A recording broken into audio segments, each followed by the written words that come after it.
노블레스 오블리주라는 말이 있습니다. 노블레스라는 말은 귀족이라는 프랑스어고요. 오블리주라는 말도 마찬가지로 프랑스어인데 이 말은 의무, 책임이라는 말입니다. 즉 귀족은 귀족에 맞게 의무와 책임이 있다라는 거예요. 이 말의 시작은 로마 초기부터입니다. 로마 초기에 로마의 귀족들은 전쟁이 나거나 어떤 일이 있으면 뒤로 물러나질 않았습니다. 여러분, 전쟁터에 앞에 나가고 싶은 사람이 누가 있겠어요? 다 뒤에 있고 싶지. 그때 이 귀족들은 담대하게 전쟁에 나가서 싸우다 죽거나 자기 목숨을 바쳐 나라를 지켰습니다. 그리고 봉사하고 헌신하고 그런 일들이 있을 때 앞장서서 하는 것을 명예롭게 여겼습니다. 이 말이 우리에게 가장 알려져 있는 것은 백년 전쟁 때 칼레라는 그 시를 통해서입니다. 백년 전쟁 때 이제 영국군이 이 프랑스를 침공해서 전쟁을 합니다. 그때 이제 칼레라는 도시를 지나가야 되는데 이 칼레라는 도시가 쉽게 함락이 되질 않았어요. 문을 열어주질 않습니다. 무려 11개월 동안 문을 굳게 지키고 이 프랑스군, 이 영국군을 대항했습니다. 에드워드 3세는 이 칼레라는 도시 때문에 나가지를 못했어요. 얼마나 화가 났는지 모릅니다. 결국 1347년에 이제 11개월 만에 이 성을 둘러싸고 성 밖에 사람이 아무도 나오지 못하게 하자 먹을 것이 없어서 결국은 항복하고 맙니다. 이제 항복할 때 칼레시의 대표가 이 에드워드 3세에게 사절단을 보냅니다. 그리고 부탁을 해요. 부탁인데 우리 시민들의 목숨을 구해 주십시오. 살려달라고. 에드워드 3세는 이들을 살려줄 마음이 전혀 없었어요. 11개월은 무려 긴 시간 동안 자신들을 꼼짝 못하게 한 이 갈레시를 가만두고 싶지 않았습니다. 전멸시키려고 했어요. 그러나 그들의 간곡한 부탁에 이제 허락을 합니다. 단 조건을 내세웁니다. 그래도 너희들이 나를 이렇게 대항해서 대적했으니까 책임은 져야 된다. 갈레시의 대표 6명이 이제 맨발로 속옷만 입고 그리고 목에 밧줄을 걸고 이 성의 문의 열쇠를 가지고 나에게 와라. 이 6명은 교수형을 당할 것이다. 최소한도 6명은 책임지고 죽어야 된다. 칼레시가 혼돈에 빠집니다. 여러분, 누가 죽겠다고 하겠어요? 누가 감히 나서서 죽겠다고 하겠습니까? 어쩔 줄을 몰라 할 때 그때 이 도시의 부자였던 웨스타슈 두 생피에르라는 그 존경받는 부자가 나섭니다. 내가 죽겠노라고. 내가 죽겠다. 그러자 그 뒤를 이어서 이 시장 그리고 법률가 그리고 귀족 등 그 칼레시를 대표할 만한 이 귀족들, 사회 지도층 사람들이 나섭니다. 내가 죽겠노라고. 결국 6명이 죽겠다고 다짐하고 그렇게 나와요. 다음날 교수대 앞에 서게 됩니다. 근데 그때 마침 임신 중이던 왕비가 태어날 아이를 위해서 제발 저들에게 자비를 베풀어 달라고 간청을 하고 에드워드 3세는 그 간청을 받아들여 이들을 죽이지는 않습니다. 이 사건은 많은 사회 지도층, 귀족들, 사회로부터 존경받는 위치에 있는 사람들이 어떻게 살아가야 될지, 어떤 책임과 의무가 있는지를 우리에게 보여주는 그러한 상징적인 사건이 되었습니다. 여러분, 그래요. 사회 지도층이라는 것은 내가 돈이 있다고, 내가 권력이 있다고, 내가 힘 있다고 사회 지도층이 되고 그리고 존경받는 게 아닙니다. 사회 지도층으로 사람들에게 영향력을 끼치고 존경받으려면 그에 합당하게 자신에게 주어진 책임과 의무를 다 할 때 비로소 사람들 앞에 존경받을 수 있는 거예요. 내가 지도층이라 말할 수가 있는 겁니다. 그것도 하지 않고 의무와 책임은 하지 않고 내가 지도층이니까 내 말을 따라라. 아무도 따라오지 않는 겁니다. 마찬가지로 여러분, 지도층만 그렇습니까? 아닙니다. 오늘 우리도 마찬가지예요. 여러분, 내가 한 가정의 아버지요, 내가 한 가정의 남편이요, 내가 한 가정의 아내요, 내가 한 가정의 어머니라면 남편으로, 아내로, 어머니로 합당하게 내 의무와 책임을 다 감당할 때 그때 자녀들로부터 존경받을 수가 있는 거예요. 남편으로 존경받고 아내로부터 인정받을 수가 있는 겁니다.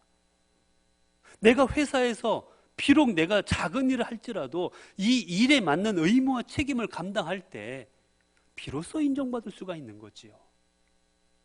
사회에서도 내가 어느 자리에 있든지 간에 그 위치에 맞는 책임과 의무를 감당할 때 우리는 그 일에 맞게 사람들로부터 인정받는 겁니다. 마찬가지입니다. 교회도 마찬가지인 거예요. 여러분, 우리는 성도라 말합니다. 그리스도인이라 말합니다. 내가 아무리 그리스도인입니다, 내가 아무리 성도입니다 말해도 내가 하나님 앞에 성도로서 해야 될 의무와 책임을 감당하지 못하고 있다면, 내가 하나님 앞에 해야 될 일들을 해나가지 못하고 있다면 우리는 아무리 스스로 성도입니다, 그리스도입니다 외칠지라도 우리는 하나님으로부터 성도라 그리스도인이라 인정받지 못하는 겁니다. 내게 주어진 책임과 의무를 감당해야 되는 거예요. 그렇다면 오늘 우리가 믿는 자로, 성도로, 그리스도인으로 우리가 감당해야 될 의무와 책임이 무엇이겠습니까? 오늘 본문을 보게 되면 오늘 본문 히브리서는 우리에게 이렇게 말을 합니다. 오늘 본문의 5절을 보면 믿음으로 에녹은 죽음을 보지 않고 옮겨졌으니 하나님이 그를 옮기심으로 다시 보이지 아니하였느니라. 그는 옮겨지기 전에 하나님을 기쁘시게 하는 자라 하는 증거를 받았느니라. 우리가 잘 아는 에녹, 이 에녹은 죽음을 보지 아니하고 우리처럼 육신을 이 땅에 남기지 아니하고 곧바로 하나님 앞에 들려진 사람으로 잘 알려져 있습니다. 특별한 사람인 거예요. 하나님 앞에 특별하게 인정받고 하나님 앞에 특별하게 대접받은 사람입니다. 그런데 그가 그렇게 특별하게 인정받고 대접받고 그렇게 아무도 경험해보지 못하는 일들을 경험한 이유가 무엇이냐?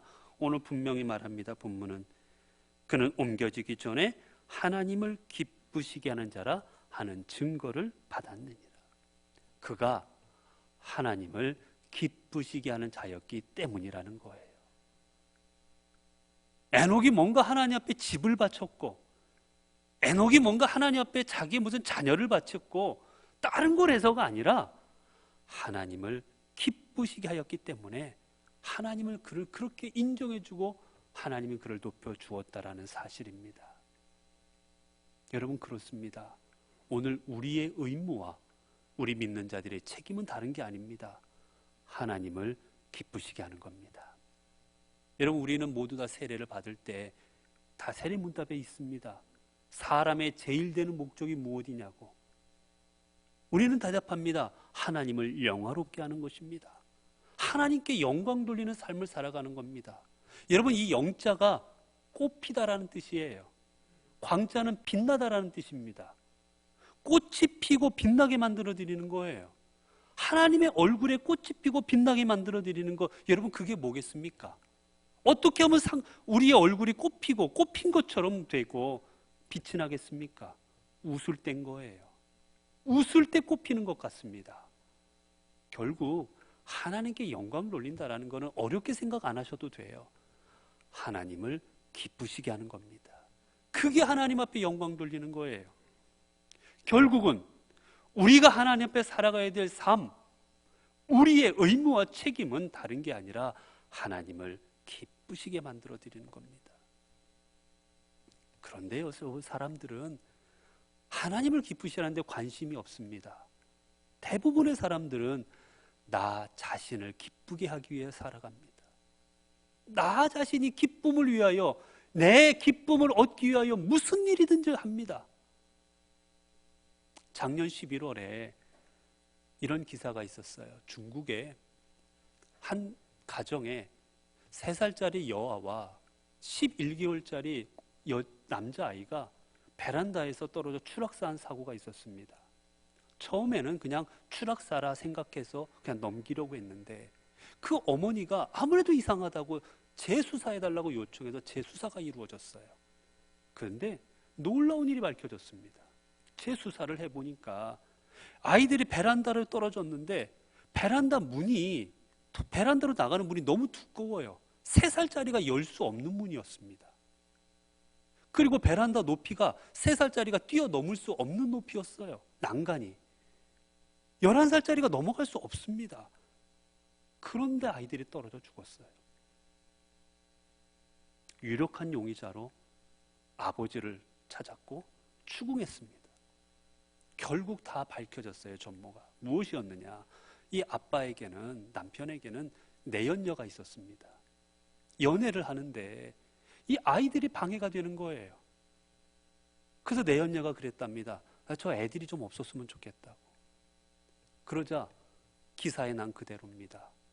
나는 내 내연녀를 기쁘게 하기 위하여 아이들을 죽였노라. 내 자신의 기쁨을 위해서라면 자식도 의미가 없는 겁니다. 아무것도 눈에 보이지 않는 거예요.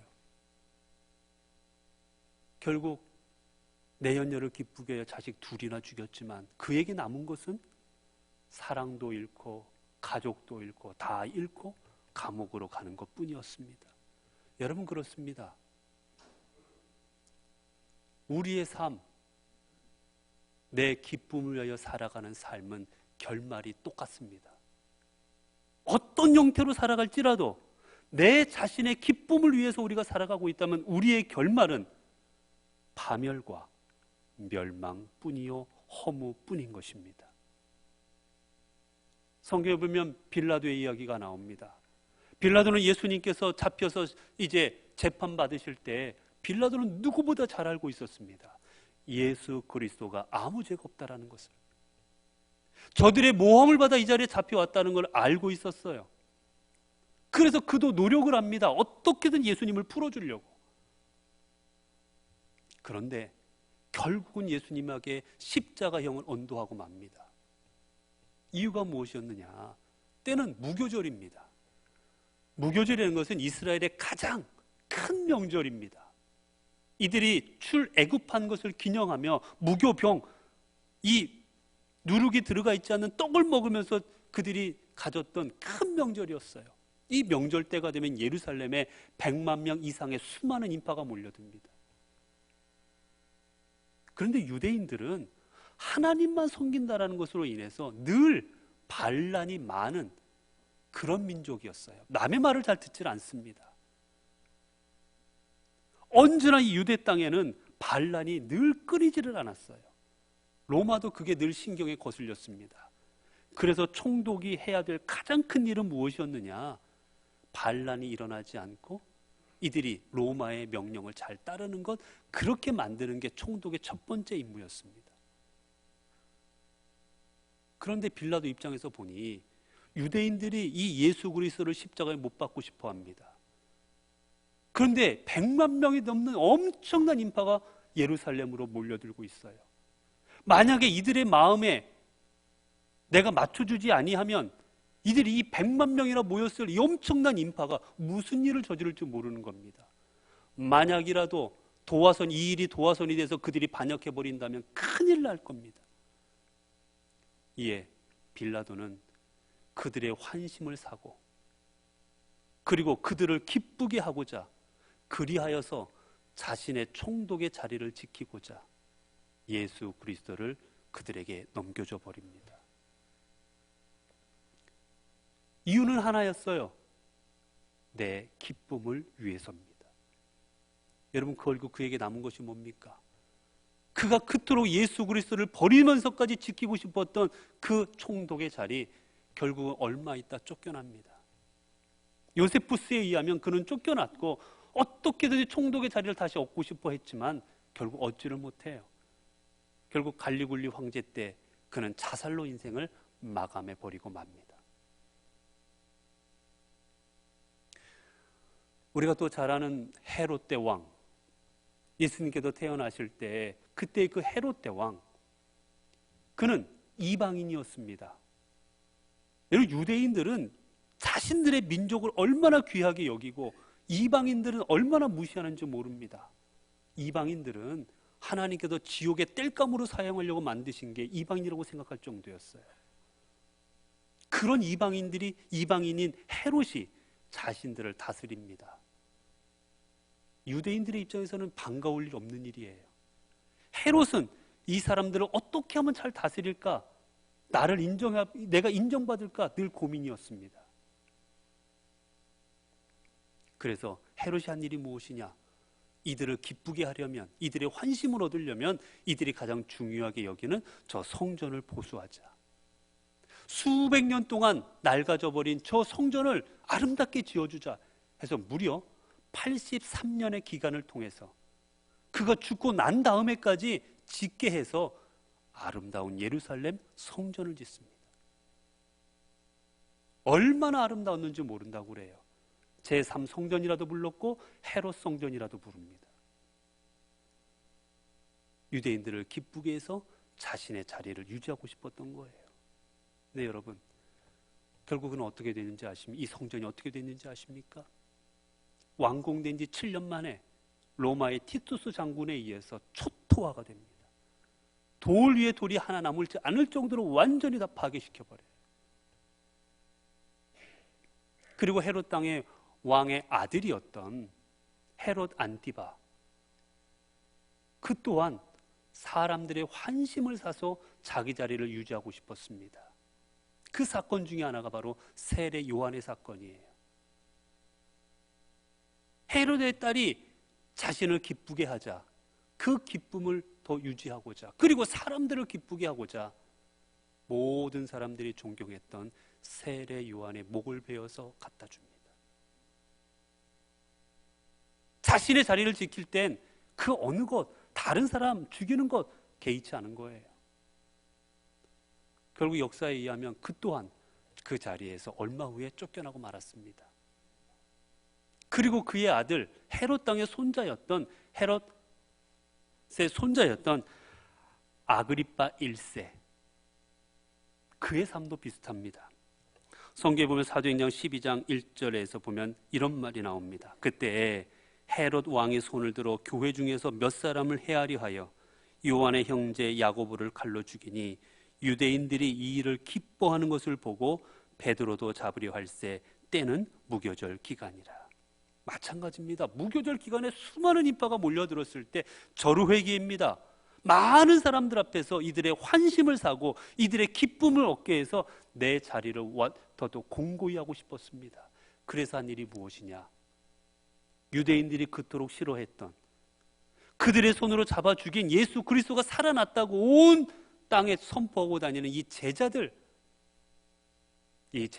대신 죽여주는 거였어요.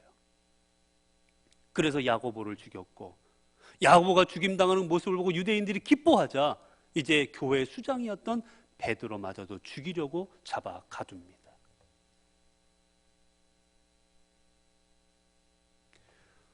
결국 그 또한 어떻게 되었는가?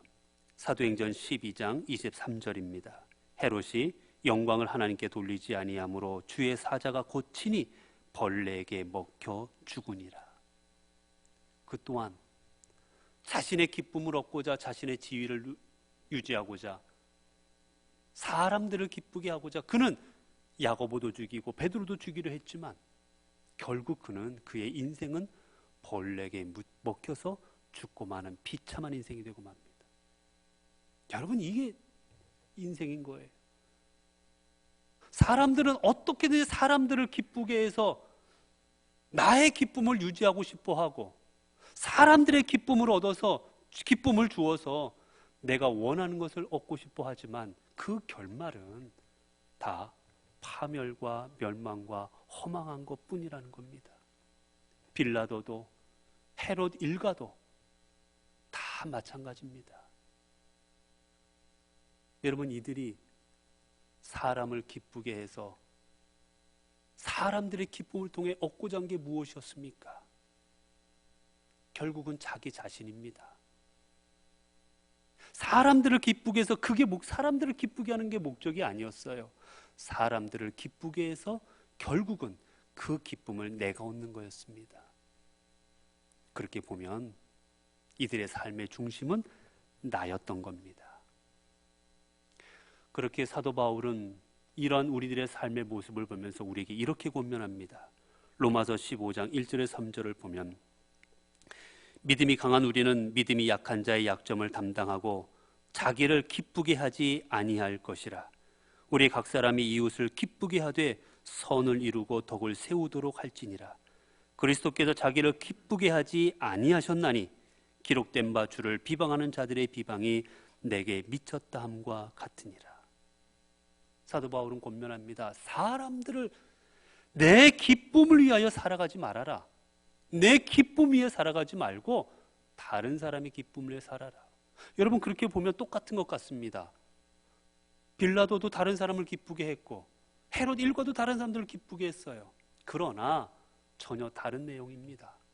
헤롯과 빌라도가 다른 사람을 기쁘게 했던 것은 그 기쁨을 통해 내가 기쁨 얻고자 했던 게 목적이었어요.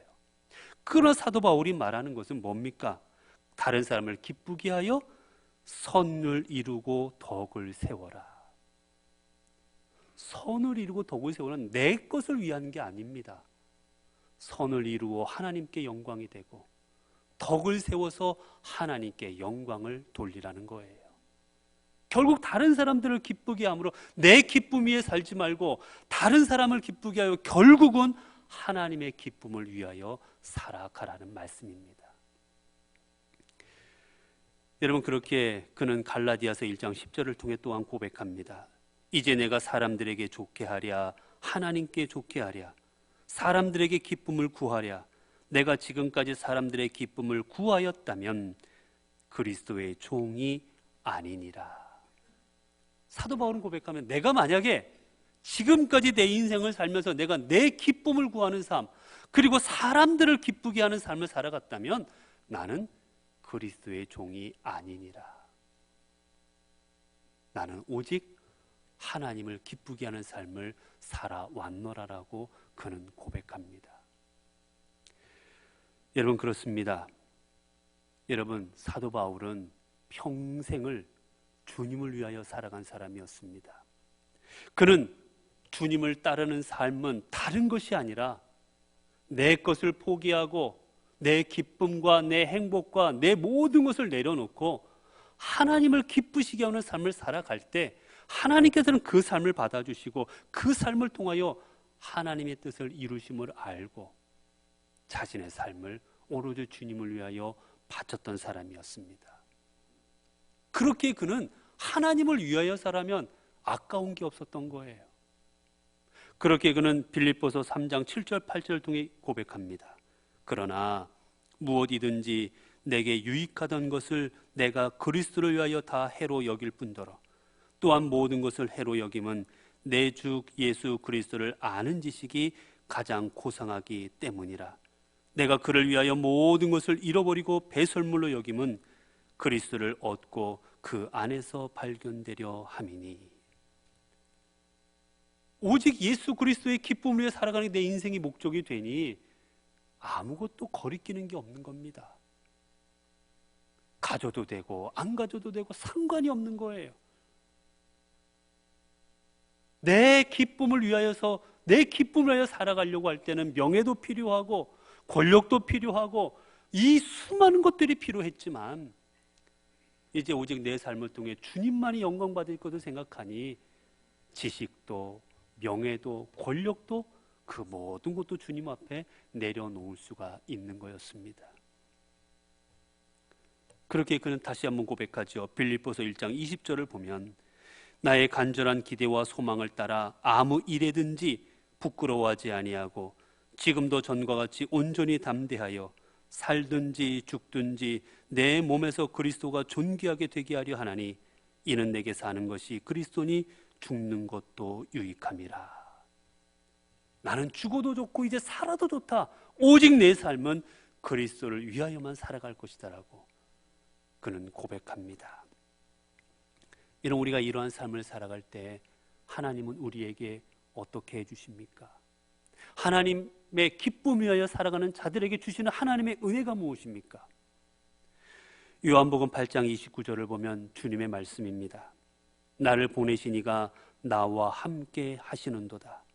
나는 항상 그가 기뻐하시는 일을 행함으로 나를 혼자 두지 아니하셨느니라. 그렇습니다, 여러분. 하나님을 기뻐하는, 하나님을 기쁘시게 하는 자를 하나님은 혼자 두지 아니하십니다. 함께하여 주십니다. 그래서 예수 그리스도의 그분의 살아가는 인생의 삶을 늘 주님 하나님께서는 함께하여 주셨고, 그 주님뿐만이 아니라 베드로와 그리고 또한 요한과 수많은 제자들, 그리고 바울과 수많은 그리스도인들과 늘 주님은 함께하여 주셨습니다. 그렇게 이 사실을 너무나도 잘 아는 다윗은 이렇게 고백했지요. 내가 사망의 음침한 골짜기로 다닐지라도 해를 두려워하지 않을 것은 주께서 나와 함께 하심이라. 주의 지팡이와 막대기가 나를 안위하시나이다. 다윗은 고백합니다. 내가 사망의 음침한 골짜기를 다닐지라도 나는 해가 두렵지 않습니다. 왜냐하면 주님이 나와 함께 할 것이기 때문입니다. 이사야를 통해 주님 또한 말씀하십니다. 두려워 말라. 내가 너와 함께함이라. 놀라지 말라는 나는 내 하나님이 됨이라. 내가 너를 굳세게 하리라. 참으로 너를 도와주리라. 참으로 나의 의로운 오른손으로 너를 붙들리라. 내가 너와 함께할 것이니 너는 두려워하지 말라라는 거예요. 또한 43장 1절에서는 너는 이사야 44장 1절을 통해서는 너는 두려워하지 말라. 내가 너를 구속하였고 내가 너를 지명하여 불렀나니 너는 내 것이라. 내가 물 가운데 지날 때 내가 너와 함께할 것이라. 강을 건널 때 물이 너를 침몰하지 못할 것이며 내가 불 가운데 지날 때 타지도 아니할 것이요 불꽃이 너를 사르지도 못하리니 대전하는 내 여호와 하나님이요 이스라엘의 거룩한 이요 내 구원자임이라. 주님 말씀하십니다. 내가 물 가운데 지날 때라도 불 가운데 지날 때라도 내가 너와 함께하여 줄 것이다. 사랑하는 성도 여러분, 여러분 지금도 여러분 무엇을 위하여 살아가고 계십니까? 여러분 지금 삶의 순간순간 누구를 기쁘게 하기 위하여 살아가고 계십니까? 혹 여러분의 기쁨을 위하여 다른 사람의 환대를 사기 위해 지금도 주님께서 허락하지 아니한 길을 걸어가고 있고 내 기쁨을 위해 때로는 죄악된 삶을 살아가고 있지는 않으십니까? 이제 우리 모두 주님을 기쁨을 위해 주님을 기쁘시게 하는 삶을 살아가시기를 바랍니다. 우리 모두 주님을 기쁘시게 하는 삶을 살아갈 때 우리 하나님께서 주님과 함께 하셨던 것처럼 그리고 사도 바울의 인생을 책임져 주셨던 것처럼 우리와 함께 하시고 우리의 인생을 책임져 주실 것입니다. 기도하겠습니다. 은혜로우신 하나님, 내 자신을 기쁘게 하는 삶이 얼마나 더덥고 얼마나 비참한지 이 시간 깨닫게 하여 주시니 감사합니다. 이제까지 우리의 삶의 중심은 언제나 나였습니다.